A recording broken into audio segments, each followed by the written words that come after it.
Ladies and gentlemen, TMZinsider interrupts your regular programming to bring you this special report. It's me, it's TMZ.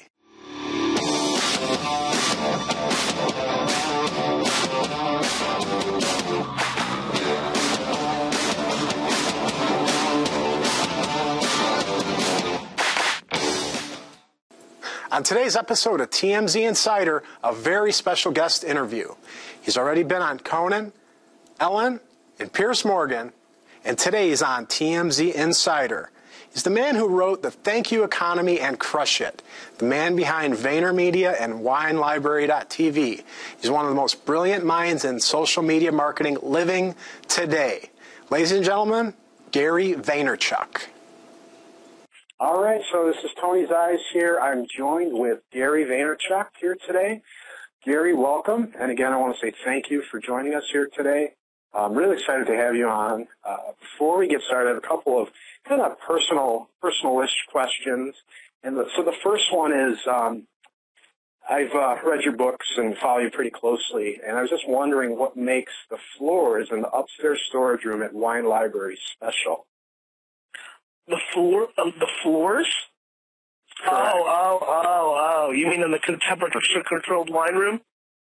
Yep. That's where I was going. It comes from stone, from Burgundy, where the grapes have gone into the ground for hundreds of years, and there's actually purple in all the stones from the grape stains that got into the ground through those centuries. So pretty amazing stuff. That's awesome. That's really cool.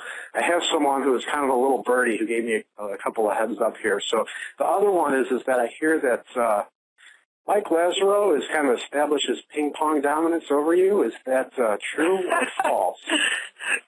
I don't think me and Mike have ever played, and let's be honest, Mike is not the strong Lazaro athletically in the family. That belongs to Cass.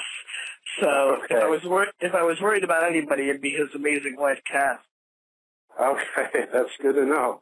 I was talking with Chris Bessie yesterday. That's great. So he tossed me a couple. So Chris says hello. But now I just wanted to dive into our content. I work in the print and promo industry. So what that is essentially is anything that you have that has a Jets logo on it, whether it be signage or apparel, that's what we do. So our industry is one of the top 10. It's bigger than auto. It's bigger than beverage. But we're primarily comprised of distributors, and they're all pretty small. So I work and I consult doing with new media, so social media, mobile marketing, all that kind of stuff with some of the top producers in the industry. And I want to say that something you do incredibly well is using your personal brand. I just wanted to see what type of insight you can offer to that and how to balance the business and the personal, because that's where there's a lot of hesitation with the people I'm working with. Yeah, I think it's not for everybody. I mean, it comes down to DNA more than anything, right? I mean, obviously for me, I'm comfortable being out there. I'm people person driven. I'm not shy of the camera. I'm willing to put in the obnoxious hours that it takes in holding up a personal brand. So I think it's a mix of many things, and I don't think it's for everybody. But if you're able to balance your personal brand with the actual business, if you're able to be an operator and be an extrovert and somebody that's out there, I think you can find enormously fruitful grounds. I just think it comes down to personality, really. I really do. I just think it comes down to, can you communicate? Can you storytell? How do you come across? Those kind of things. Uh-huh.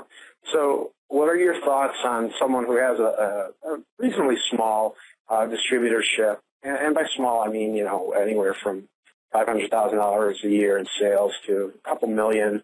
What do you think about the idea of that person that works with, their client base, adding someone on Facebook? Just kind of not like, of course, they set up a business page, but what do you think about the person using your personal profile to interact with maybe your best clients?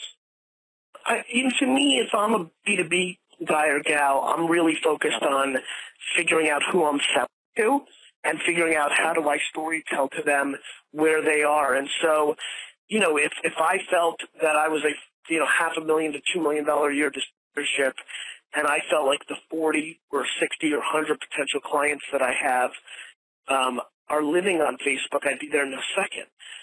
If they're not, that's a different story. And so to me, it's kind of, it's a combination of LinkedIn, Facebook, and Twitter for a B2B distributor at that size, because you can find your customer on one of those networks most likely, and by personally engaging with them on there, you would be creating a relationship that I think long-term transcends and creates more business for you.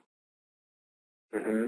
I think the key, listen, I'll give you a great example. The people I ran a large retail business that had a lot of distributors and some that were in that size, and I can tell you flat out, the guys and gals that I did business with were the ones that found common interest with me around the Jets or root beer or going to, flea markets. It was the personal stuff in addition to the wine they were selling me that meant something to me and oftentimes led to more business. Yeah, I totally agree with that, and I see a lot of elements of that. And by the way, that all now scales on social. All of a sudden, having dinner 3 times a year or going to a couple games can become constant communication on Facebook and Twitter, and that's where the value comes in. So, a lot of times I get the hesitation that we're not B2C. People think, social media is easy with B2C, but B2B, it's a different ballgame. What is your thought on that? My thought is B2B is easier on social because you actually know the actual human being that's making the decision on your business. I mean, to me, B2B, you can make a dartboard and you can one by one socially knock them out, right? And so I just completely disagree with that. Yeah, that's an interesting take because, I usually hear the opposite, but I hear it too. I hear it all the time from people that are like, this, that, and the other thing. And the fact of the matter is that I just think it's dramatically easier. I mean, you know who the 50 people are. Go and find them. They're on LinkedIn. They're on Facebook. They're on Twitter. And engage with them. All of a sudden, you have a deeper relationship. All of a sudden, you get more business. Period. End of story. Why did you golf with people? Why did you take them out to dinner? Why did you want to spend time with them? Simple. Maybe you like them, of course. There's a human element, but in addition, there's a business component. Same reason. Yeah. I know you're a salesperson, at the core of your DNA and your makeup. What I get from salespeople when I work with them and they're just starting to get started with social media is they want to jump the gun and they want to sell. I know you've talked about that before, but what was your words of wisdom to them? The best salesperson has patience. The best salesperson has patience. Yeah, I think that's good. I mean, there's nothing else to say. I mean, I'm a big-time salesperson, but I'm loaded with patience. And it's that lifetime value that we're looking at, correct?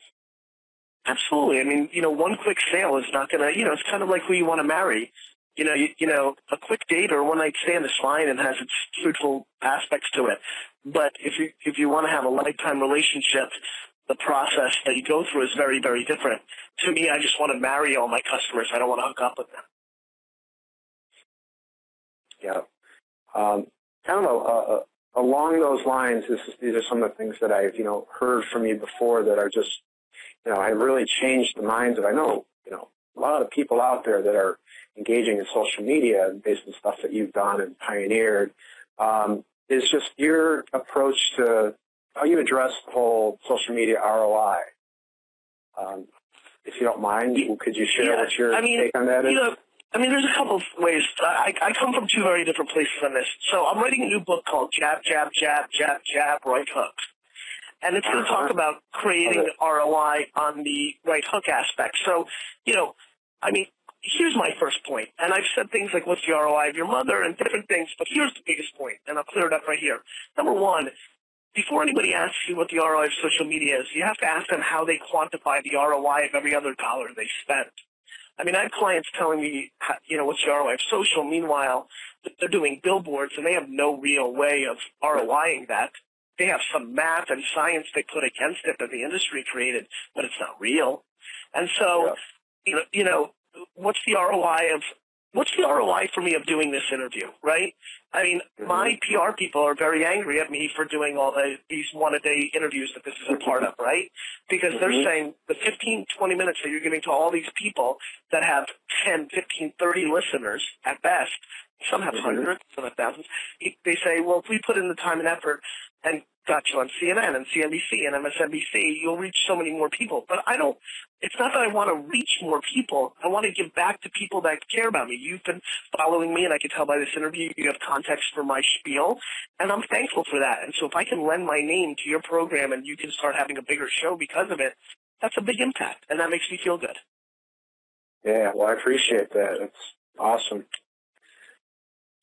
So, not everything's about the ROI right this minute.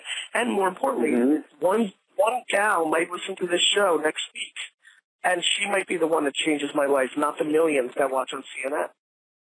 Yeah, very good point. I had an ROI question come up this past week. I gave a session, and someone was adamant they wanted to know ROI, and I basically said, well, what's the ROI of telephones for your business? And he couldn't quantify that, and I said it's a communication channel, and you have to look at it as that. So, I think you have a... I mean, I promise you, anybody who asks that ROI question, if you audit their day-to-day, you will find hundreds of hours a month that are completely wasted, that they've justified through tradition in their mind as something that's worth their time, and it's not in a 2013 world. And so, to me, that's really the big question of it all. And so that to me is it. I mean, I think that's people that are very, very short-term thinking, very, very narrow in their view, very traditional in their ways, and more importantly, don't have a lot of stolen heart for their customer and or their business. I mean, there's just clear indications that trends are showing you that people are going to be spending more and more time on mobile devices and social networks. And if you don't figure out how to penetrate that and spend time with them and deliver them information and stories about your products and services in those channels, you're going to be left behind yelling in an empty canyon. Yeah. Yeah, it's a scary thought for some people who are doing traditional, but all the more reason to just starting to open your eyes and get more involved with social and mobile and all emerging technologies. So what do you think, what happens to the business people that don't jump in now? They have diminishing returns. They have diminishing returns, and they become less relevant, And listen, you can persevere without it. I mean, if you bring value, I mean, Apple is not overly aggressively on social, and they're doing extremely well. It depends on what your value proposition is. However, your competition will be there, and you will feel the effects. This is no different than when the Internet came out and people didn't want to do stuff on the Internet. They wanted to know what the ROI was. They weren't using a computer. They didn't think that it was going to happen. And then it did. It's really no different. It's the same old story, just the evolution of the things people doubted 15 years ago. Yeah. No, that's great. We have a lot of people who want to automate all their social media. And while I'm all for streamlining and using tools for efficiency, I think automation is kind of contradictory to the whole purpose of social. And I think that goes to, in Crush It, you have one chapter, I believe, that is like one word or one sentence. Share. And, yeah, that's it, right? Is that the... Yeah, I mean, you're absolutely right. I agree with you 100%. I've put out, 70,000 tweets. Not a single one has ever been animated. To me, it completely defeats the purpose of what this is. It's a high-touch, emotional medium. Automating it just makes it feel sleazy and not personal, and 1,000% deletes the purpose. For anybody listening or reading, when you get an email and your name's in it, but it's a different font than the rest of the email, and you know that it wasn't really personal, you delete it right away. Mm-hmm. Absolutely. And, I think it's that personal touch is what really allows you to transcend in social. And I think, again, you've done an incredible example of that. Great. You respond to tweets from me, and again, so I continue to follow you, and I find you more interesting because I feel like I have a connection with you. For instance, you doing this interview here today. So I think that's one of the kind of a business fundamental that can't be overlooked, is the whole care element. I love that, and I always kind of go back to that. So awesome. Thank you. I just want to thank you again, Gary, for your time. No problem, man. I really wish you well, and I'm excited. Are you transcribing this, or is this a complete audio play? It'll be an audio, and we'll put up, a video that will have the audio accompanying it, and it'll also be a podcast. Also, I believe you're keynoting at the Westchester Digital Summit. I am. In May. And so I want to just let you know that one of my guys will be there, Chris, obviously, but also I want you to be on the lookout for the 7-foot-high print and promo guy. I will look for it. When you see him, you'll know him, because he's got oversized business cards and everything. But thank you, Gary. I really appreciate your time. Have a good day. And find out more about Gary by visiting GaryVaynerchuk.com.